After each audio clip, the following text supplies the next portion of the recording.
The Army Pathfinder Team has one basic mission: to furnish navigational guidance to Army aircraft in tactical operations.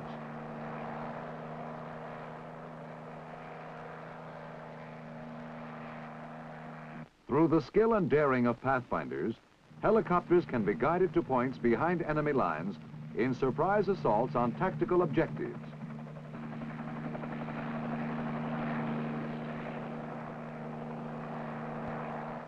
Pathfinders also prepare and operate landing zones where fixed-wing aircraft swiftly follow up with supplies and reinforcements, and drop zones for resupply.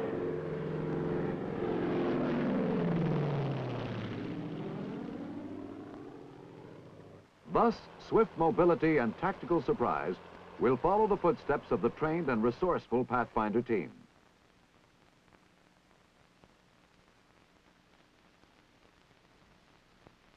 Let's see exactly how a Pathfinder team functions, starting with the unit commander's warning order.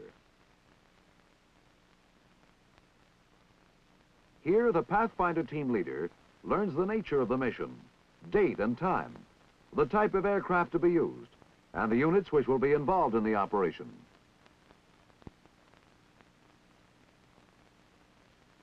On the basis of this information, the Pathfinder leader gives an initial briefing to his team so they can begin their preliminary preparations.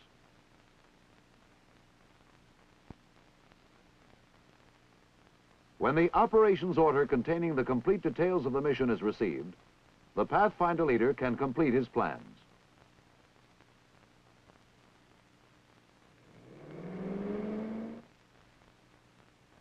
The entire team, which now includes all personnel who have been attached for this mission, is given a thorough briefing so that each man will understand the nature of the mission and the part he will play in it. Now, this bridge is the main objective of the assault troops.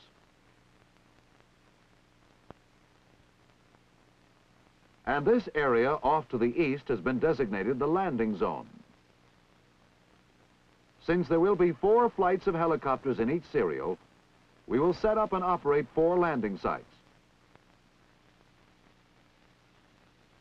This will be landing site green to the west of the stretch of wood. This will be yellow, here in this clearing along the bank of the stream.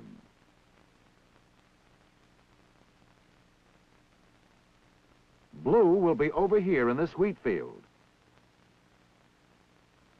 And black will be here at the base of this hill. The control center will be located on this knoll beside the wheat field. And the flight release point will be over here on the end of this ridge.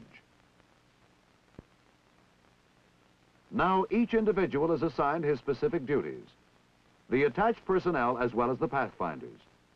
3 men will operate the flight release point. The team leader and 4 others will be stationed at the control center, and each landing site will be set up and operated by a 3-man party.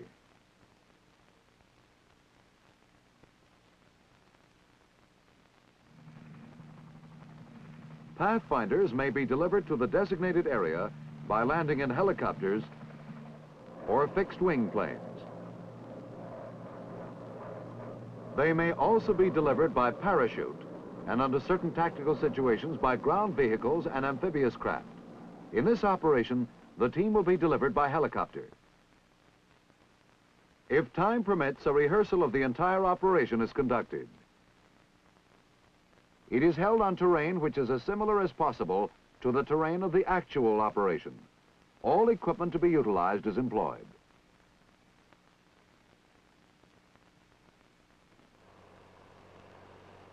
After a final inspection has been made to make sure that all necessary equipment is present and in order, the Pathfinders and attached personnel load the helicopters which will transport them to the landing zone.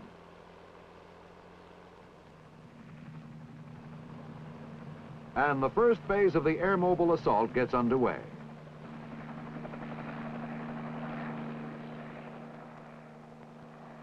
If the objective area has been subjected to nuclear attack, the Pathfinders will be expected to survey the route in order to report any radiation hazards.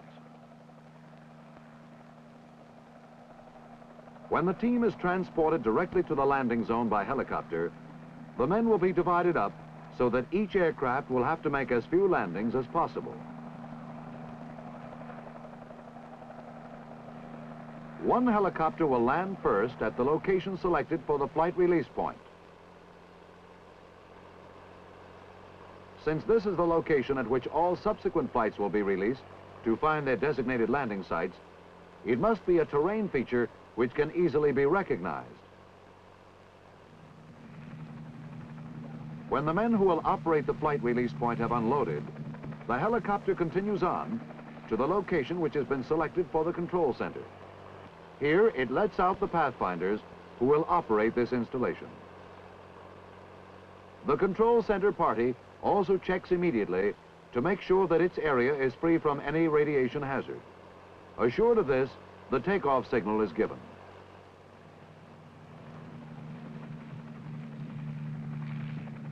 Each party carries with it all the equipment it will need to operate its own installation. Meanwhile, the other helicopter is landing the Pathfinders who will operate the various landing sites.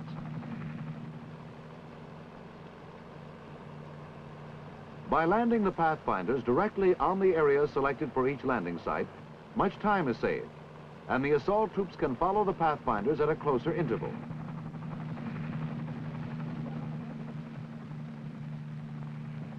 Sometimes there may be enemy activity in the area selected.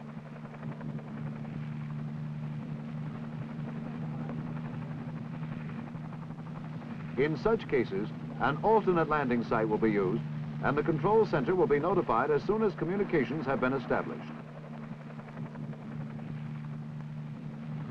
The landing site party is delivered to the alternate site with little or no interruption in the Pathfinder schedule.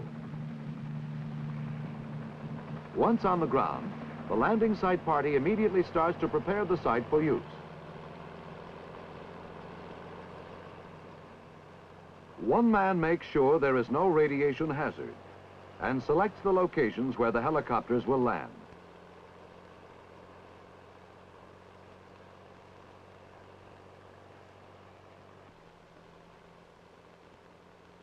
Another marks these individual landing positions with numbered colored panels, so that each pilot in a flight will know exactly where he is expected to land his aircraft.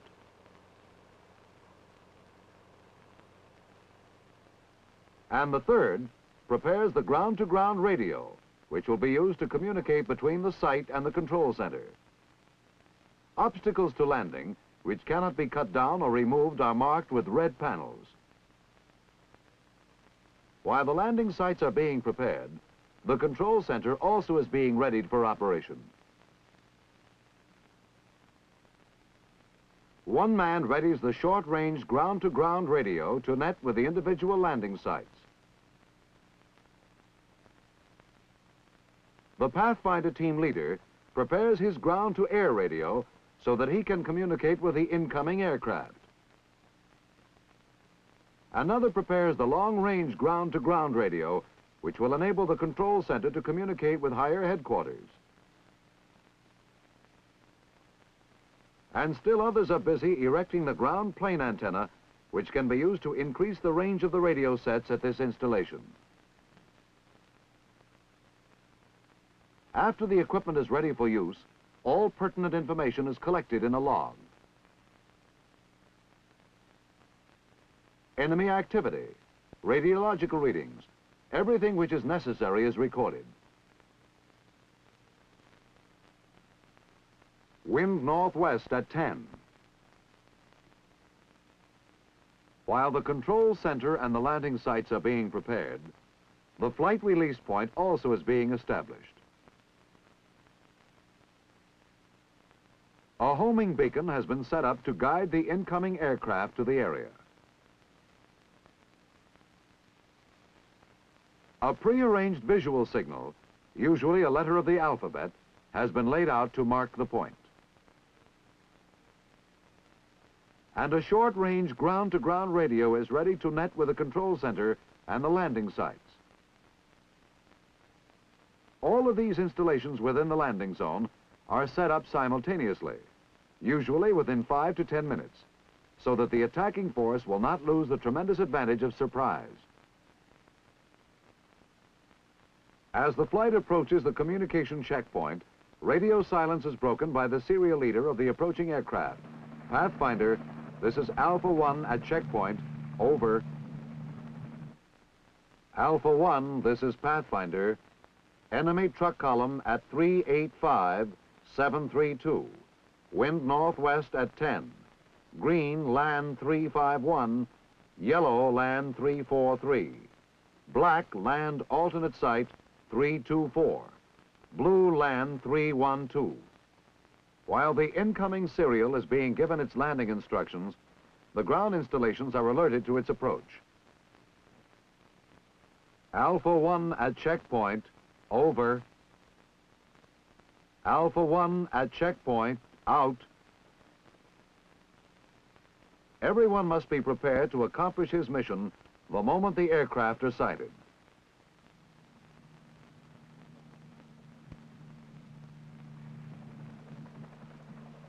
Smoke may be used as a navigational aid at the flight release point if necessary.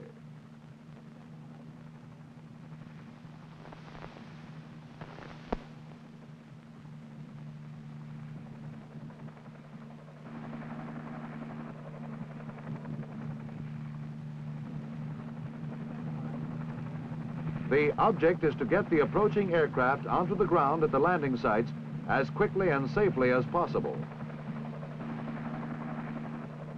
Colored smoke may also be used to identify each landing site.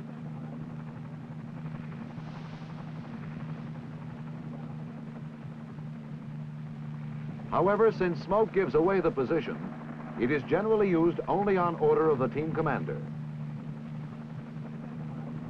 Once over the landing site, the pilots pick out their assigned positions by noting the numbers on the panels, and the entire flight moves in and lands at the same time.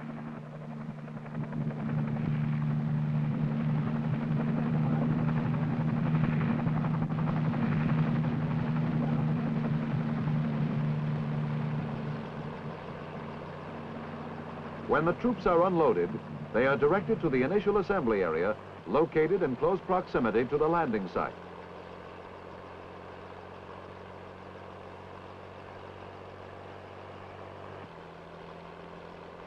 The aircraft are now prepared to take off again, and the control center is notified.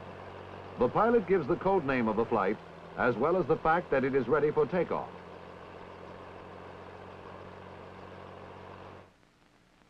The control center identifies itself, and if everything is clear, gives the flight permission to take off.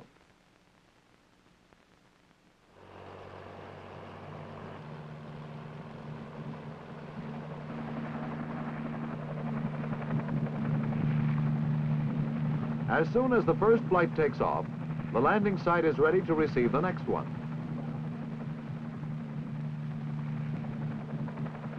A well-trained Pathfinder team can control flights at 1-minute intervals. In this way, the assault force can rapidly be built up, and the attack can be launched before the enemy can move his forces to oppose it.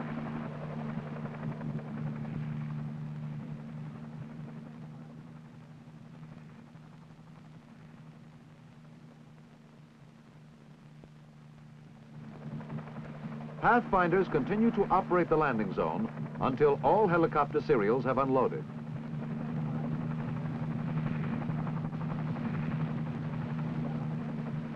The Pathfinder team is not limited to daylight operations.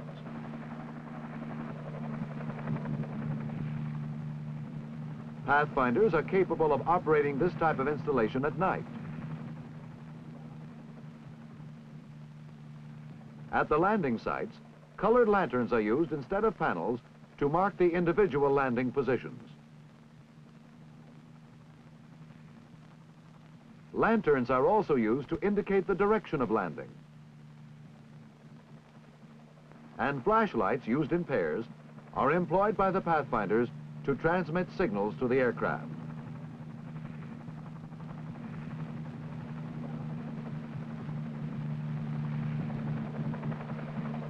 At the flight release point, A rotating beacon is used in place of colored smoke as a navigational aid. And colored flares may be employed, either here or at a landing site.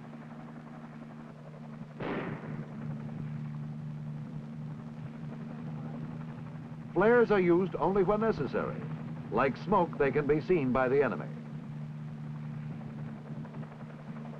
The approaching aircraft are brought in quickly and safely by radio communication and by the arrangement of lights on the ground.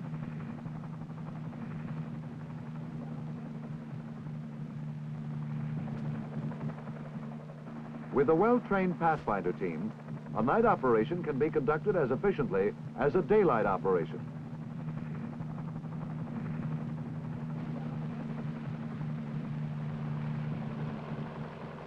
Pathfinders are not limited to operating landing zones for helicopters. They also set up and operate landing zones for fixed-wing aircraft in secured areas or enemy territory. In establishing a landing zone for fixed-wing aircraft, one of the first things to be done is to determine the exact location of the runway. It must be long enough for all aircraft which will use the field. It must be level enough to allow aircraft to land and take off without danger. And if possible, it should be oriented so that landings and takeoffs can be made into the wind. As soon as the runway has been designated, the parking party marks it.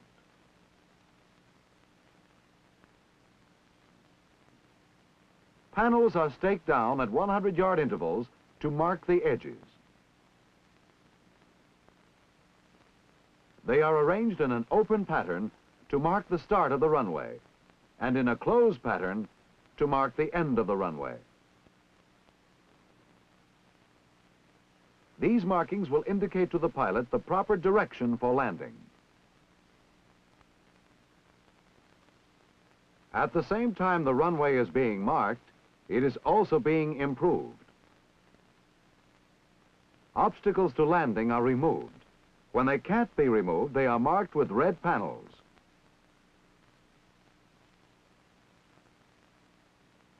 Meanwhile, the taxiways also are being marked.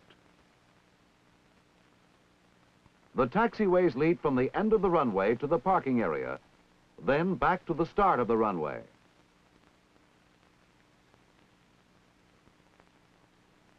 The parking area is located far enough from the runway so that the runway can be kept clear of aircraft.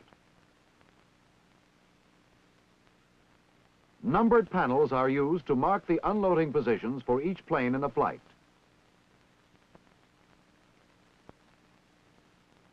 While these facilities are being prepared for the arrival of the aircraft, the control center is also being set up. Since this installation will control all of the activities in the area, it is located in a position which provides maximum observation. It should be far enough from the runway so that engine noise will not interfere with radio communication. A Pathfinder team will be able to set up this type of landing zone in a very short time, from 10 to 30 minutes.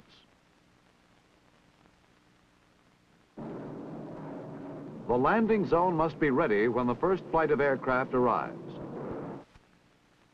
As with a helicopter operation, communications are established between the Pathfinder leader and flight leader.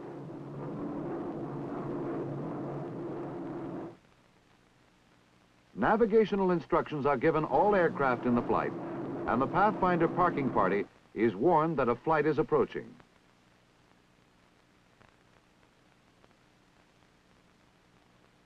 The taximen rush to receive the aircraft, and the control center prepares to guide them in. The serial leader notifies the control center of the code name of his flight and that it is turning base.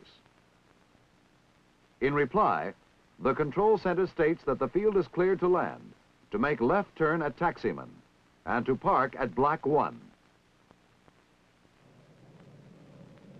Each plane in the flight lands as directed.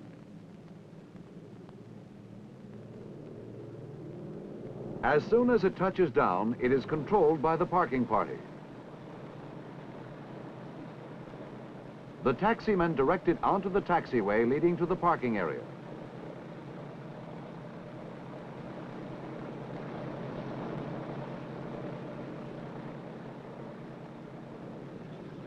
And the runway is clear for the following plane. At the parking area, each plane is directed to its designated parking point.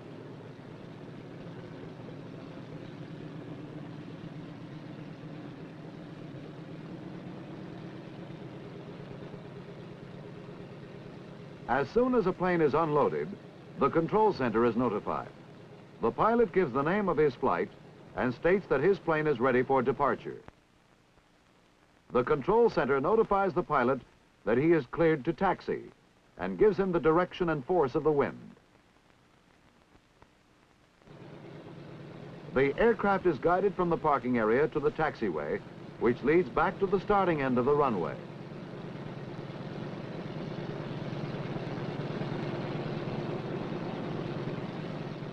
On reaching this point, each aircraft is held on the taxiway until it is cleared for takeoff by the control center. One by one, the planes are cleared for return to the home base and reloading.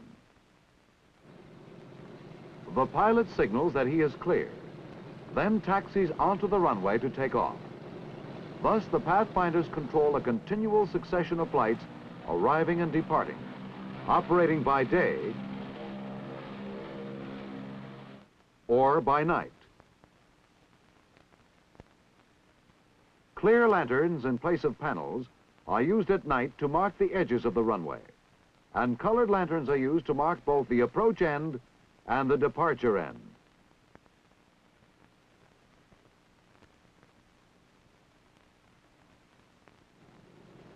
Flashlights are used to give hand and arm signals.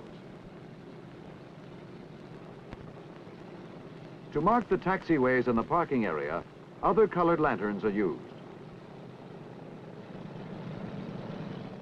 Day or night, then, the Pathfinders are able to bring in planes carrying cargo or personnel.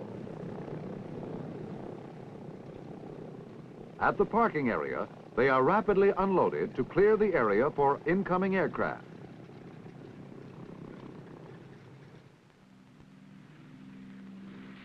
Then they move onto the runway and take off.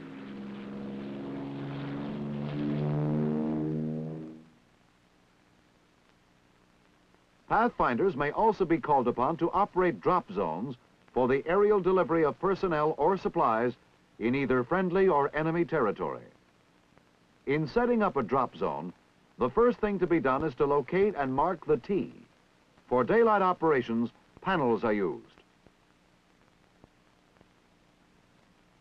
The T is oriented so that a pilot can fly up the stem, starting his drop as he reaches the crossbar, and have all of his cargo or personnel fall within the limits of the drop zone beyond the T. Because a pilot cannot see the T while flying directly over it, other panels are put down on the flanks to serve as navigational aids.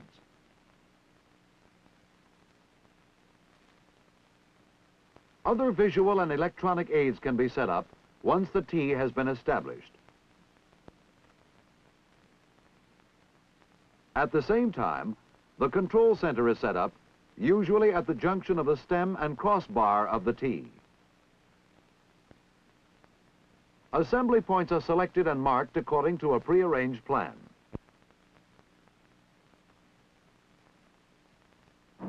When the incoming flight leader reaches the designated communication checkpoint on his course, he calls the control center for instructions. In this case, notifying the center that the flight of 6 others is at the checkpoint. Pathfinder replies, giving the vector, the drop point, and the elevation of the field. This specific guidance ensures a successful drop in daylight, fog, smoke, or darkness.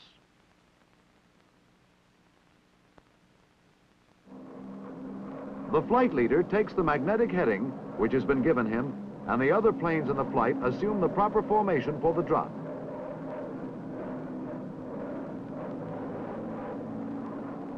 When the lead aircraft comes into view, the team leader gives the pilot verbal instructions to guide him over the drop zone. Thus, the pilot may be told to steer right or left.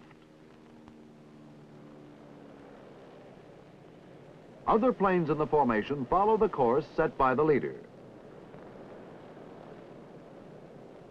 He reports their approach on course. As the formation approaches the drop zone, the control center warns the pilot to stand by.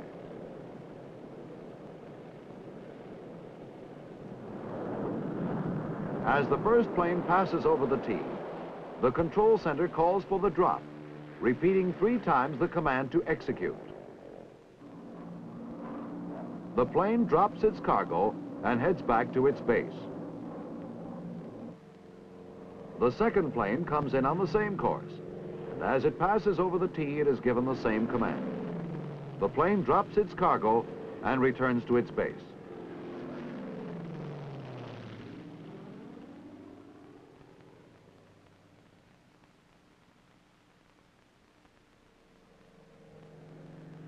This continues until all the planes in the formation have made their drops. Then the recovery personnel move out and gather up the dropped cargo and transfer it to one of the assembly areas.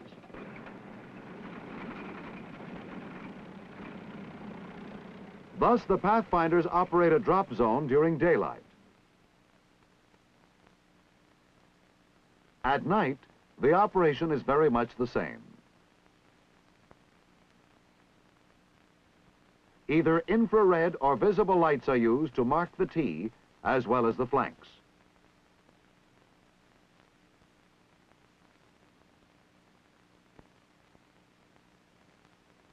A rotating beacon is placed as the first light in the stem of the tee, and another rotating beacon is used to mark the end of the drop zone.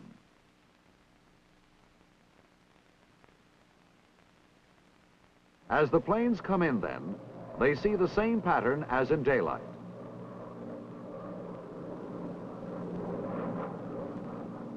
And they follow the same procedure in making their drops.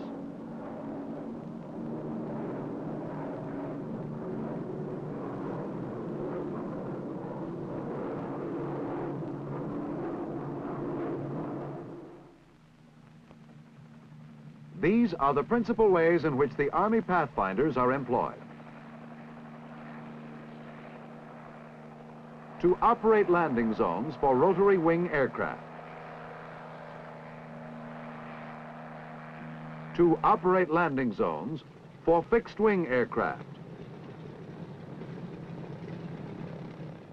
And to operate drop zones for the parachute delivery of supplies or personnel. Pathfinders may be required to operate either in daylight or at night.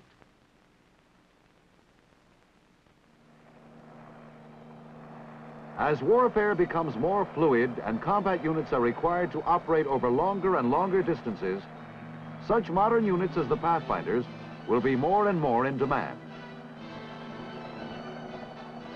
The speed and efficiency with which Pathfinders operate may very well determine the success or failure of air mobile operations.